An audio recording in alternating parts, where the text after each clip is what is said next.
இப்பல வரமா தமிழ்நாடே மயங்கி போய் உட்காந்துருக்கு. தமிழ்நாடு மட்டுமா, கனடா, லண்டன், ஸ்ரீலங்கா. ஒண்ணும் இல்லமா, என்னோட ரீல்ஸ் வீடியோ எல்லாம் எடிட் பண்ணி பிரான்ஸ்ல இருந்து போட்டு விடுறாங்க. அங்கிருந்து அனுப்புறாங்க. அங்க இருந்து போஸ்ட் நான் போட்டிருப்பேன் பாருங்க. தனியா திவாகர் ஃபேன்ஸ் கிளப்னே தனியா வச்சிருக்காங்கம்மா. ஓ அப்படியா? தனுஷ் ஒரு படம் இருக்குல்ல, இதுக்கெல்லாம் யாரு காரணம்? இன்கம் டாக்ஸ் ரைடு வருவாங்க. எல்லாம் எங்க பாஸா தான் கேட்கணும். நம்பிக்கை. அது என் போட்டோ போட்டு என்னோட இன்ஸ்டால அது பாருங்க, எப்படி அந்த பையன் பண்ணி போட்டிருக்கான்னு பாருங்க. பிரான்ஸ். நம்ம ஸ்கூல் பள்ளி பருவ காலங்கள்ல இருந்தே நம்ம ஆக்டிங்ல வந்து ஒரு பெரிய ஜாமாவானா இருந்திருந்தோம். சந்தோஷமா இருக்கு. ஒருத்தங்க ஓடி போயிட்டா, இன்னொருத்தங்க ஓடி போயிட்டா. மஞ்சள் இருக்க கூடாது, சந்தனம் இருக்க கூடாது. நான் உடனே கத்தி எடுத்துட்டு ஆடுவேன். இப்ப இவ்வளவு திறமைகள் இருக்கு, டாக்டரா இருக்கீங்க. அது மட்டும் இல்லாம சினிமால இவ்வளவு ஆர்டிஸ்ட் பேரு ஒன்றால் நடிக்க முடியும்.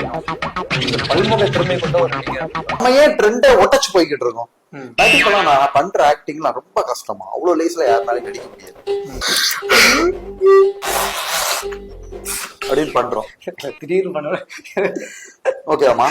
இப்ப அதுல வந்து பாத்தீங்கன்னா நான் கவனிக்கிறேன். லேட்டஸ்டா நயன்தாரா மேடம் ஹஸ்பண்ட் விக்னேஷ் சிவன் சாரே வந்து ஆக்சுவலா அவர் ஐடியில இருந்து நிறைய லைக் கொடுக்குமா, நான் நோட்டீஸ் பண்ணல, கவனிக்கல. விக்கி ஆபீஸ்ல நிறைய வரும். அது மட்டும் இல்லாம யூடியூப் திறந்தா லைக், இன்ஸ்டாவை திறந்தா வந்துகிட்டே இருக்கும். ரொம்ப பார்க்க மாட்டேன். அதான் என்ன இன்டர்வியூ எடுத்த பையன், சார் பாருங்க உங்களுக்கு தொடர்ந்து லைக் போட்டுக்கிட்டு இருக்கா, நீங்க கவனிக்காம இருக்கீங்கன்னு போடுறாரு. அதுக்கு 2 வீக்ஸ் முன்னாடி எனக்கு ஒரு போன் கால்ஸ் வருது, சார் இந்த மாதிரி பாத்துட்டு இருக்காரு,